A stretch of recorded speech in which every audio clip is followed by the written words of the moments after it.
Welcome back to the channel, guys. It is mid-week video time. I thought I'd give you guys a quick tour and an update on my garage. Now, the idea behind this garage was actually to do a relatively budget-friendly build. So anybody, you know, with a bit of time and a small budget would be able to create this space from what was basically a cattle shed. If you guys haven't seen any of the videos, you know, over the years of this video, of my garage, please go back. You'll see what it started with and you'll see sort of the updates across the years. But today's video, I'm going to give you guys a full tour of it because I think that's the right thing to do, and just go through pricing on stuff as well, because there's a lot of things in here that have been bought on a budget to sort of have a go and see what they're like. So first off, I love my music. That was from Asda, Bluetooth speaker, 20 quid. And to be honest, it's been damp out here. It's been minus conditions. That's actually been really good. And I've been able to place it pretty much anywhere I fancy. Key holder, beer opening device, of course. And yeah, just generally the front of it, pretty good. The update though for the front is up here. We now have outdoor lighting. Now the lighting here is pitch dark at night, so I went with these are off Amazon. I think they're about 15-20 quid each, not too bad. So two of those actually on a switch here, so we'll pop those on, and as you can see, they are incredibly, it's middle of the day and they are incredibly bright. Cool thing about these though is they actually come with one of these, which is pretty cool, so you can actually change the color if you so wish to, if you like that sort of thing. Not that it shows on camera, but you get the idea. It does change colour with that, but obviously with what I wanted to just stay with the white, so a complete white bright light for stuff on the outside of the garage. Again, easy enough to do if you know your cables and stuff. We've done, well, my dad did a really good job here, as I did the small bits and bobs into junction boxes and stuff, but that's worked really well. And it's, you know, as I've been washing a car here at night, it's actually done a really good job of just lighting up the space. Next up though, one of these, you guys have probably seen this in recent videos. I bought two of these, I don't know, detailing shelf thingamabobs, again off Temu. I think these were about 12 quid each. And they're still on the wall, so that's nice. And I do hang a lot of stuff off these, and they're still up, so that's quite nice. They're actually quite good value for money, I thought, and they've been able to arrange. I've been able to arrange a lot of stuff and be able to put stuff up on there, because usually I have a car in here and I have a car out here, and if I'm cleaning something, it's just quite nice to actually grab something without going in the garage. That was the whole idea of this side. But yeah, 12 quid each for those, which was pretty good. This side though is where, I don't know, there's been a lot of change, I suppose. This is, of course, you guys may have seen a video of a max peeling rods heater. This is, you know, usually for caravans and small spaces, but thought we'd have a go at putting this in here, and it's actually worked fantastically well. When these doors are shut, it makes the room so much hotter and it pumps out so much heat. So again, this is, you know, this is about 150 quid, I think they are, and I think that's probably one of the best things I've actually put in here. It's been an absolute lifesaver with this weather that we're currently having. It is freezing cold in the UK, of course.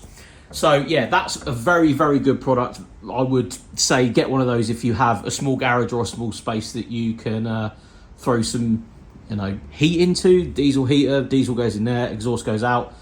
And yeah, pretty good. Next up though is, again, although this is on a budget, 150 quid, this was 150 quid, but I always say to myself at the moment, if I get to the point where I consistently need something, I'm just going to go and buy sort of what I feel like is the best version of what I need. Because I haven't got enough floor space, because as there's, you know, usually a car in here, the floor space is pretty minimal in here. So this is an air hub. Now this isn't, you know, a sponsored ad or whatever for this. I actually found it on, it was Helford's website. I found this, about 140 quid. And it has just been such a lifesaver with just pulling up and, you know, pumping some tyres up on a car. I basically didn't want to go with, you know, an external tank and then, you know, running lines and all this sort of stuff. So this just literally plugs into the mains, so it can go anywhere. I wall mounted it, and as you can see, you pull it off, you can pull that out, and at the moment I was just blowing some stuff from me. As you see, I've been doing some woodwork today. Yeah, so you've got that, and you've got a tyre pumper-upper bit there. This, you know, for the money, it's a little bit expensive, if I'm honest. It's a little bit more than I wanted to pay for something, but wall-mounted, so I needed something wall-mounted, really, because I didn't want to use the space or, you know, have a tank outside and have to weather, you know, treat it, whatever. I wanted something on the wall in here that's easy to just pull outside, and you're able to blow a tyre up if needs be. And that has, again, become a fantastic asset in here, as well as the Giraffe Tools pressure washer. That is just fantastic. I again did a full video on that, and it's, again, you just switch it on, turn the tap on, and off you go. It pulls out fantastic with this reel system. Just such a good product. That's a little bit more money, I think about 280 quid. Yes, I know we're talking about budgets, but I feel like with tools, if I use it multiple times, it has to be the best version, or at least the best version that I need. So a wall-mounted pressure washer from those guys was an absolute shout. This has just been a lifesaver, again, with a car in here, and you need to just blow some stuff off or do a full clean on the car. It means you don't have to get a lot out. You just pull the reel out and turn it on. So very, very good product. Next up, though, move my bike, my Hoffman 900. If you guys remember Hoffman 900s back in the day, what a bike Matt Hoffman had. He did the 900 on that invert competition. Yeah, I'm a nerd. So, yeah, I bought this traffic light. It is it's from an airfield, an army airfield at some point. If you know your traffic lights, it's green. But if you know your traffic lights and you know what you're looking at, let me know in the comments below. I think it's really, really cool. Obviously wired it up to just a main switch for now, because I might wire it into these hexagon lights so it all comes on. But again, such a cool thing. Again, I'm weird and I like weird stuff like that. Next up, we have this little, I'm going to say it's a little work area. It's just somewhere to put stuff on when I'm in and out of the garage. And that was made out of pallets. So that's half a pallet cut in half with a couple of drums in there, and the top pieces of a pallet, and just sanded back. Nothing crazy, nothing over the top. Took about an hour and a half, 2 hours at the most. And it's just made, you know, that place over there just a little bit easier to put stuff in and, you know, throw some stuff on. And again, the pallets were free.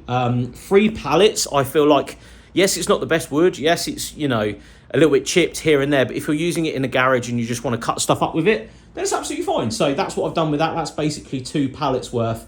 That being 1 pallet cut up and just braced for, you know, all the drums I've got. And that's another pallet at the top with just the tops cut off.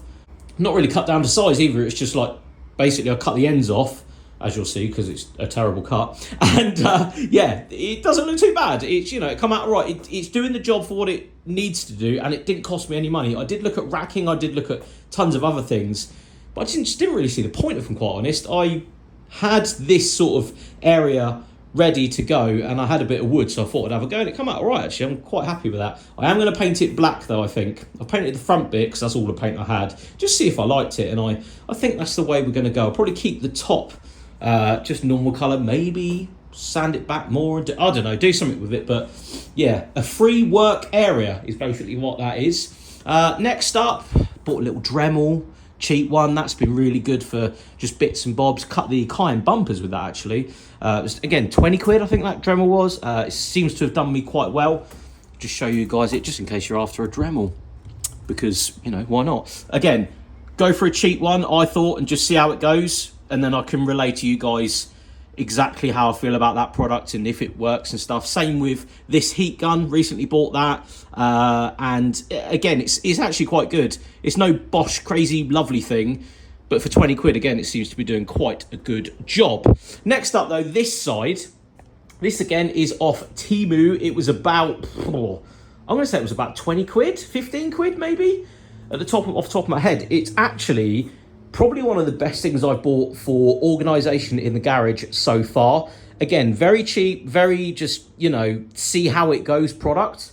But I'm honestly very, very impressed. I'll always have a go with cheap stuff off Temu. I'll always have a go with cheap stuff from, you know, maybe B&Q or Lidl or whatever. I'll always have a go, because if it breaks, then I can sort of make a video saying, oh, look, this is good, but it breaks. But it was only 20 quid, so that was all right. But this has been really, really good. You can pull, you know, stuff off the wall and, you know, just take stuff off if you need to, using these bolts earlier, just doing bits and bobs, screws, sorry, not bolts.